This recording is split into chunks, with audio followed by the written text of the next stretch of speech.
Hello guys, so we are now in Singapore at 2049 and here with you on the network on the Point Telegram and our guest, Alex Dreyfus, who is founder of Chiliz Sports and he is founder of Socios which reached recently 1 million users and 200 million. Great to have you here. Happy to see you again. I think it's our third interview of this one in the world. I think on the second. So, can you tell us about your background? How did you discover crypto? Which year was it? So, I'm the CEO of Chiliz and we started Chiliz in early 2018. I came personally from the internet space for the last 25 years and online sports betting and online poker for 10, 12 years. So, the natural kind of next venture for me was a bit of crypto and sports, and that's what we've done early 18. We launched Chiliz. 5 years later, we are 340 employees, we have 9 offices, and we work with more than 100 sports teams all over the world. Yeah, that's great. So, was it 2018 when you discovered crypto, or did you discover it early and then the idea of starting Chiliz company? It's actually funny, my relationship with crypto was first very difficult. I discovered Bitcoin in 2014, I believe, because when I was in the online poker business, there was a lot of poker players that were in crypto. And I haven't heard this tweet about someone in poker player talking about Bitcoin, and I was like, I led the tweet actually already on Twitter, where I said, oh, Bitcoin is a scam, it's never gonna work. And the reason I actually let my tweet online right now is because it's to show that you can be against Bitcoin and eventually be educated about what it really means. And it took me more than 4 years, or 3-4 years, to really understand the opportunity of what is Bitcoin, crypto, and blockchain. So, can you tell us more about the concept of fan tokens which you invented, and why do you think it has such a big potential to grow? 5 years ago, we invented the concept and the word actually, fan tokens. Why? Because 99% of sports fans are not in the stadium, not in the city, not even in the country of the team they are supporting. And the idea was, what can you give to a fan that is valuable, and what can you give to a team that is scalable? And so we invented this concept of fan token that is like a tokenized loyalty program or membership program, and that's how we started. Now, we have more than 2 million users. Fans anywhere in the world can eventually vote on decision of the club. They can be recognized as a super fan or as a fan 3.0.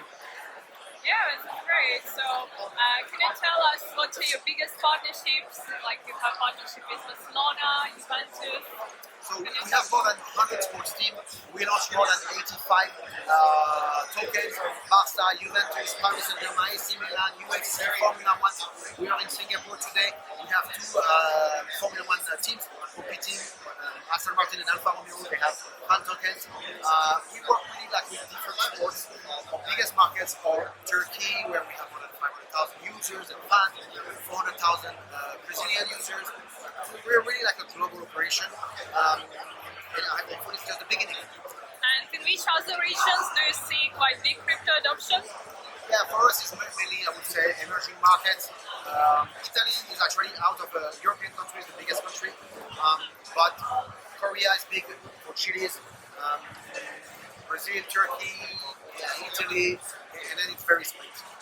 And do you implement as well NFTs? We do have NFTs in the, as a chain, of course, we can have NFTs. I'm probably one of the only rare people you interview in this documentary that is not the most NFT big fan. We think fan token is a much bigger market for many reasons. Number one, today in the bear market, fan token are traded 10 times more than NFTs. The trading volume of fan tokens is $50 to $100 million right now. It's $8 to $10 million in NFTs right now. And fan tokens have way more utility than NFTs. I don't think anyone found yet the real usage of how to embrace NFTs. In our case, you can see here we have, for example, balls that has been used and that has been scored during the Serie A, and we use NFT as a certificate of authentication, but not as a PF. That's more or less what. And you started mostly with the football clubs, but you as well partner with other sports, athletes, so can you tell more about this? We started with football or soccer, depends who is watching today, but eventually we went into UFC, PFL, which is MMA as well. We went into rugby, esports, Formula One, tennis. I think we have 9 sports. I'm not sure what I'm missing, but we're more or less covering most of the sports in the world.